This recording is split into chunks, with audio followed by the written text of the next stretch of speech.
ओम नमः शिवाय। दोस्तों, सावन का महीना आने वाला है। ऐसे में लोगों के मन में यह सवाल है कि आखिर श्रावण मास में 16 सोमवार का व्रत शुरू कर सकते हैं या नहीं। तो चलिए जानते हैं इस वीडियो में। हिंदू धर्म में 16 सोमवार व्रत का खास महत्व है। यह व्रत भगवान शिव को समर्पित है। इस व्रत को संकट सोमवार व्रत भी कहा जाता है। संकटों से छुटकारा पाने के लिए 16 सोमवार का व्रत किया जाता है। मान्यता है कि संकल्प लेकर 16 सोमवार का व्रत करने से भोलेनाथ और मां पार्वती की विशेष कृपा प्राप्त होती है। कब से शुरू कर सकते हैं 16 सोमवार का व्रत? 16 सोमवार का व्रत सावन, बैसाख और मार्गशीर्ष के पहले सोमवार से शुरू किया जा सकता है। सावन का महीना भगवान शंकर को अति प्रिय है। ऐसे में 16 सोमवार व्रत सावन से शुरू करना अति उत्तम माना गया है। इस साल सावन का पवित्र महीना 22 जुलाई से शुरू हो रहा है, जो कि 19 अगस्त तक रहेगा। 16 सोमवार का व्रत दाम्पत्य जीवन की खुशहाली के लिए और मनपसंद जीवन साथी पाने के लिए किया जाता है। ऐसी मान्यता है कि 16 सोमवार के व्रत का आरंभ श्रावण मास में करे तो यह और भी फलदायी होता है। इस व्रत को 16 सोमवार तक जरूर करना चाहिए। मानता है कि लगातार 16 सोमवार का व्रत रखने से भगवान शिव सहित मां पार्वती का आशीर्वाद प्राप्त होता है, जिसके परिणाम स्वरूप भक्तों की इच्छा पूरी होती है। पौराणिक मान्यताओं में बताया गया है कि 16 सोमवार का व्रत रखने का आरंभ सबसे पहले मां पार्वती ने स्वयं किया था और उनकी कड़ी तपस्या और व्रत के शुभ प्रभाव की वजह से उन्हें भगवान शिव पति के रूप में प्राप्त हुए थे। आज हम आपको बताने जा रहे हैं कि इस व्रत को करने के फायदे और व्रत विधि क्या है और 16 सोमवार व्रत में किन किन बातों का ध्यान रखना चाहिए और 16 सोमवार व्रत कथा। दोस्तों, वीडियो में आगे बढ़ने से पहले आप सभी से अनुरोध है, जो लोग चैनल में नए हैं वो वीडियो को लाइक कर चैनल को सब्सक्राइब अवश्य कर लें। तो चलिए वीडियो शुरू करते हैं। 16 सोमवार व्रत की पूजा सामग्री। 16 सोमवार व्रत में शिवलिंग, पंचामृत, दूध, दही, घी, शहद, शक्कर, जनेऊ, दीप, धतूरा, इत्र, रोली, अष्टगंध, सफेद वस्त्र, बेल पत्र, धूप, पुष्प, सफेद चंदन, भांग, भस्म, गन्ने का रस, फल, नैवेद्य, जिसे आधा सेर गेहूं के आटे को घी में भूनकर गुड़ मिलाकर बना ले। मां पार्वती की 16 श्रृंगार सामग्री: चूड़ी, बिंदी, चुनरी, पायल, बिछिया, मेहंदी, कुमकुम, सिंदूर, काजल इत्यादि। 16 सोमवार व्रत की पूजा विधि। सोमवार व्रत वाले दिन ब्रह्म मुहूर्त में पानी में गंगा जल डालकर स्नान करें। साफ धुले कपड़े पहनकर महादेव के सामने व्रत का संकल्प लें। किसी भी पूजा या व्रत को आरंभ करने के लिए सर्वप्रथम संकल्प करना चाहिए। व्रत के पहले दिन संकल्प किया जाता है, उसके बाद आप नियमित पूजा और व्रत करें। सबसे पहले हाथ में जल, अक्षत, पान का पत्ता, सुपारी और कुछ सिक्के लेकर संकल्प करें। सभी वस्तुएं भगवान शिव की मूर्ति के आगे समर्पित कर दें। शाम को स्त्रियां 16 श्रृंगार कर प्रदोष काल में शिव जी का अभिषेक करें। घर या मंदिर में शिवलिंग पर जल में गंगा जल डालकर जलाभिषेक करें। फिर पंचामृत शिव को चढ़ाएं। सफेद चंदन से शिवलिंग पर दाएं हाथ की 3 उंगलियों से त्रिपुर बनाएं। अन्य पूजा सामग्री अर्पित करें। देवी पार्वती को 16 श्रृंगार की सामग्री चढ़ाएं और धूप, दीप, भोग लगाकर सोमवार व्रत की कथा का श्रवण करें। 16 सोमवार व्रत में आटे, गुड़ और घी से चूरमा बनाकर भोग लगाया जाता है। इसके 3 हिस्से कर शिव जी को चढ़ाएं। अंत में शिव जी के मंत्रों का जाप, शिव चालीसा का पाठ, आरती कर दें। अब प्रसाद का पहला हिस्सा गाय को दे दें, दूसरा खुद खाएं और तीसरा अन्य लोगों में बांट दें। 16 सोमवार व्रत में इन बातों का रखें ध्यान। 16 सोमवार व्रत बहुत कठिन माना जाता है, इसलिए व्रत करने वाले 16 सोमवार व्रत का संकल्प लेकर उसे पूरा करें। इसे बीच में नहीं छोड़ना चाहिए, नहीं तो व्रत व्यर्थ चले जाते हैं। प्रसाद में नमक न डालें और दिन में न सोएं और पहले सोमवार को आपने जो समय पूजा के लिए निश्चित किया है उसका पालन करें। प्रसाद के रूप में आप गंगा जल, चूरमा, खीर और लड्डू, सफेद मिठाइयाँ, सफेद रंग के पेड़े, मिश्री, शक्कर, आम, केला, खीर, शहद, हलवा, इलायची, पंचमेवा, पंचामृत आदि का भोग चढ़ाया जा सकता है। 16 सोमवार तक एक ही समय बैठकर प्रसाद का सेवन करें और घूमते फिरते हुए प्रसाद का सेवन न करें। 16 सोमवार तक प्रसाद और पूजन के जो नियम और शयन निर्धारित करें उसे खंडित ना होने दें। सोमवार के दिन भूल से भी घर में तामसिक भोजन न बनाएं। यदि विवाहित लोग व्रत कर रहे हैं तो इसे करने से पहले ब्रह्मचर्य नियमों का ध्यान रखें। बता दें कि शिवलिंग पर शंख से जल, केवड़े और केतकी के पुष्प, तुलसी दल, हल्दी और नारियल पानी अर्पित नहीं करना चाहिए। 16 सोमवार व्रत रखने के फायदे। सोमवार का व्रत रखने से आपके मन की सभी इच्छाएं पूर्ण होती हैं, परंतु तभी जब इसे पूरी श्रद्धा और निष्ठा के साथ रखा जाता है। इस व्रत को करने से आर्थिक स्थिति को मजबूत होने में मदद मिलती है। यदि कोई संतान की चाह रखकर इसे पूरी श्रद्धा से करता है तो उसकी ये मनोकामना भी पूरी होती है। पारिवारिक शांति या शादीशुदा जीवन में शांति को बनाए रखने की कामना करके यदि यह व्रत रखा जाए तो इसे भी पूरी होने में मदद मिलती है। सामाजिक प्रतिष्ठा पाने के लिए भी आप इस व्रत को पूरी निष्ठा के साथ रख सकते हैं। यदि आप किसी बीमारी से परेशान हैं और उससे निजात पाना चाहते हैं तो आप इस व्रत को मन्नत मानकर रख सकते हैं। 16 सोमवार व्रत का उद्यापन कब और कैसे करना चाहिए? तो दोस्तों 16 सोमवार व्रत का उद्यापन 17वें सोमवार के दिन करना चाहिए। हो सके तो उद्यापन आप पंडित जी से विधि पूर्वक कराएं या आप स्वयं भी उद्यापन कर सकते हैं।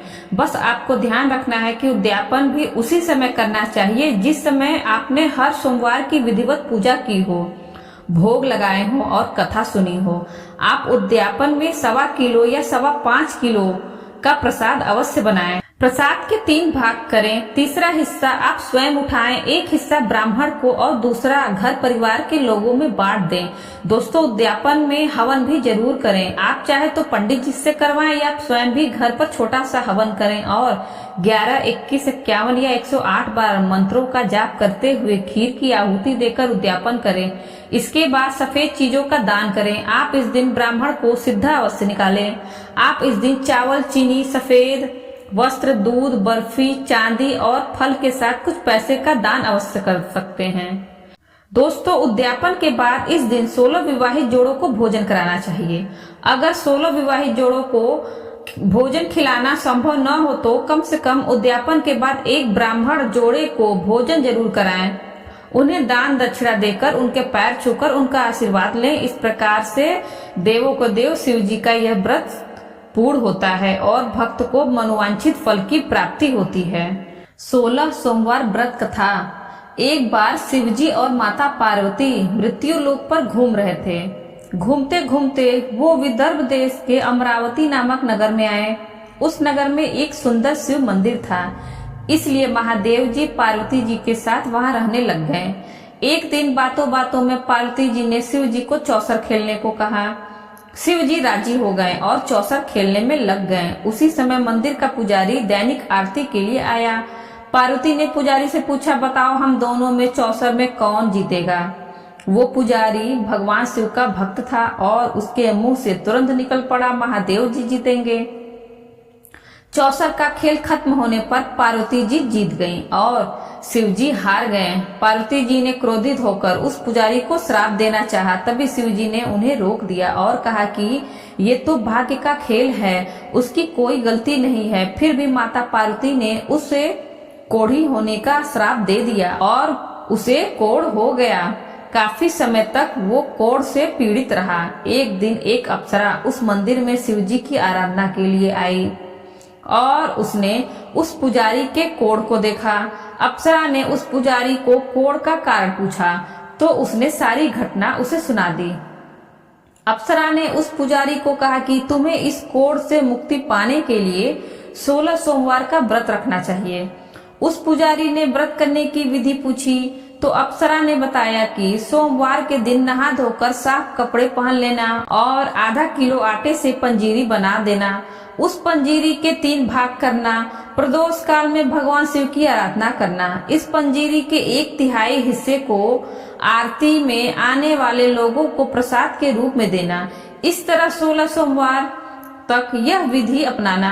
17वें सोमवार को 1/4 गेहूं के आटे से चूरमा बना लेना और शिव जी को अर्पित कर लोगों में बांट देना। इससे तुम्हारा कोढ़ दूर हो जाएगा। इस तरह 16 सोमवार व्रत करने से उसका कोढ़ दूर हो गया और वह खुशी खुशी रहने लगा। एक दिन शिवजी और पार्वती जी दोबारा उस मंदिर में लौटे और उस पुजारी को एकदम स्वस्थ देखा। पार्वती जी ने उस पुजारी से स्वास्थ्य लाभ होने का राज पूछा। उस पुजारी ने कहा कि उसने 16 सोमवार व्रत किए जिससे उसका कोढ़ दूर हो गया। पार्वती जी ने इस व्रत के बारे में सुनकर बहुत प्रसन्न हुई। उन्होंने भी ये व्रत किया और इससे उनका पुत्र वापस घर लौट आया और आज्ञाकारी बन गया। कार्तिकेय ने अपनी माता से उनके मानसिक परिवर्तन का कारण पूछा जब वो वापस घर लौट आए। पार्वती ने उन्हें इन सब के पीछे 16 सोमवार व्रत के बारे में बताया। कार्तिकेय यह सुनकर बहुत खुश हुए। कार्तिकेय ने अपने दूर गए ब्राह्मण मित्र से मिलने के लिए उस व्रत को किया और 16 सोमवार व्रत होने पर उनका मित्र उनसे मिलने विदेश से वापस लौट आया। उनके मित्र ने इस राज का कारण पूछा तो कार्तिकेय ने 16 सोमवार व्रत की महिमा बताई। यह सुनकर उस ब्राह्मण मित्र ने भी विवाह के लिए 16 सोमवार व्रत रखने का विचार किया। एक दिन राजा अपनी पुत्री के विवाह की तैयारियां कर रहा था। कई राजकुमार राजा की पुत्री से विवाह करने के लिए आए। राजा ने एक शर्त रखी कि जिस भी व्यक्ति के गले में हथनी वर माला डालेगी उसके साथ ही उसकी पुत्री का विवाह होगा। वो ब्राह्मण भी वहां था और भाग्य से उस हथनी ने उस ब्राह्मण के गले में वरमाला डाल दी और शर्त के अनुसार राजा ने उस ब्राह्मण से अपनी पुत्री का विवाह करा दिया। एक दिन राजकुमारी ने ब्राह्मण से पूछा, आपने ऐसा क्या पुण्य किया था जो हथनी ने दूसरे सभी राजकुमारों को छोड़कर आपके गले में वरमाला डाली?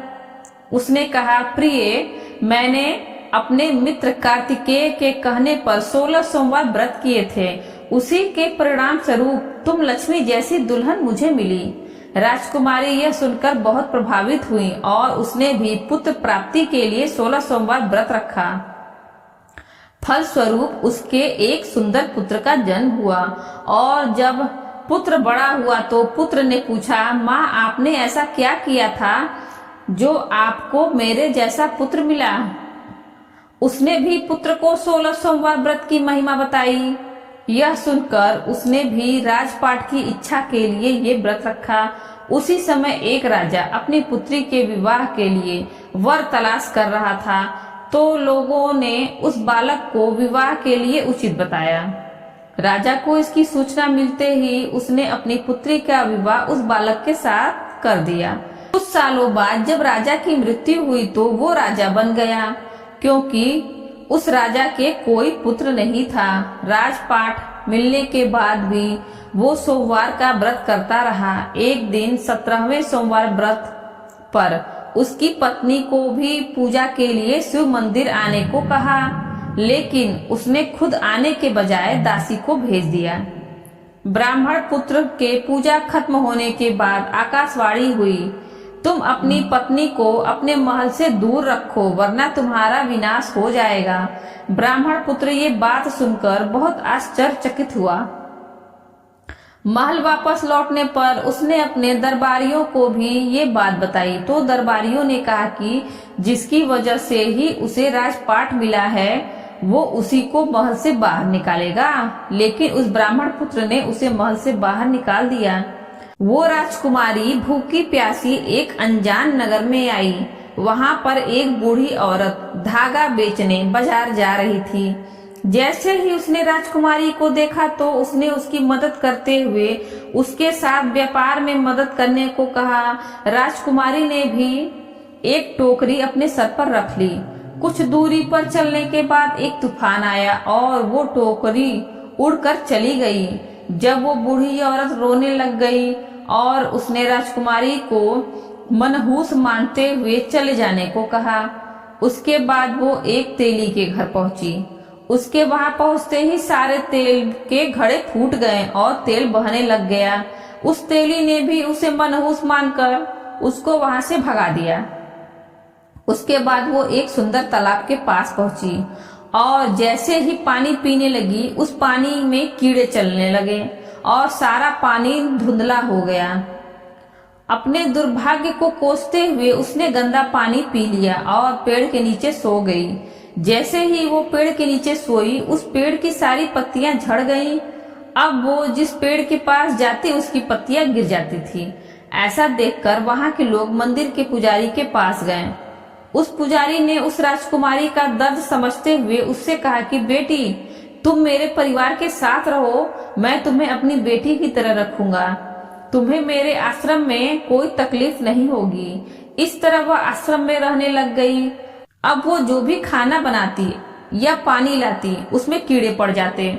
ऐसा देखकर वह पुजारी आश्चर्यचकित होकर बोला, बेटी, तुम पर ये कैसा कोप है जो तुम्हारी ऐसी हालत है। उसने वही शिव पूजा में न जाने वाली कहानी सुनाई। उस पुजारी ने शिव जी की आराधना की और उसको 16 सोमवार व्रत करने को कहा, जिससे उसे जरूर राहत मिलेगी। उसने 16 सोमवार व्रत किया और 17वें सोमवार पर ब्राह्मण पुत्र उसके बारे में सोचने लगा, वह कहाँ होगी, मुझे उसकी तलाश करनी चाहिए। इसलिए उसने अपने आदमी भेजकर अपनी पत्नी को ढूंढने को कहा। उसके आदमी ढूंढते ढूंढते उस पुजारी के घर पहुंच गए और उन्हें वहां राजकुमारी का पता चल गया। उन्होंने पुजारी से राजकुमारी को घर ले जाने को कहा, लेकिन पुजारी ने मना करते हुए कहा कि अपने राजा को कहो कि खुद आकर इसे ले जाए। राजा खुद वहां पर गया और राजकुमारी को वापस अपने महल लेकर आया। इस तरह जो भी यह 16 सोमवार व्रत करता है उसकी सभी मनोकामनाएं पूरी होती हैं। दोस्तों, वीडियो अच्छी लगी हो तो वीडियो को लाइक करें और ज्यादा से ज्यादा अपने मित्रों के साथ शेयर करें और बेल आइकन दबाना ना भूलें, जिससे आगे आने वाले वीडियो की नोटिफिकेशन आपको सबसे पहले मिल सके। और इसी तरह के वीडियो देखने के लिए हमारे चैनल हिंदी कहानी नई पुरानी को सब्सक्राइब करें। धन्यवाद।